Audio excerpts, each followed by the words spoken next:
Hi and welcome back, my name is Emily. In this short video we're gonna take a closer look at the new foiling flowers die set from the new Enchanted Woods release from Trinity stamps.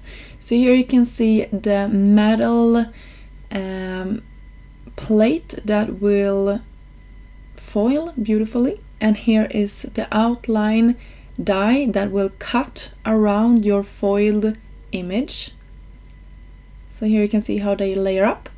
So I will start off by showing how I am using this large plate, and I will then lay it on top of my glimmer machine. You can use whatever system you have, and then I run it through my die cutting machine, and here you can see the beautiful result. There is a lot of videos out there if you want to see exactly how you are using this die, but this is the result that you get.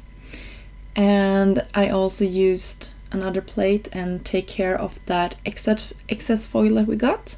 So you can see the different looks that you can get with this die set. So here is that excess foil that I just cut out with the coordinating dies. And here is also an example of a product that I created. If you like to see even more projects, you can always check out the design team and Trinity Stamps website, Instagram and Facebook page for more inspiration. Until next time, have a great day. Bye!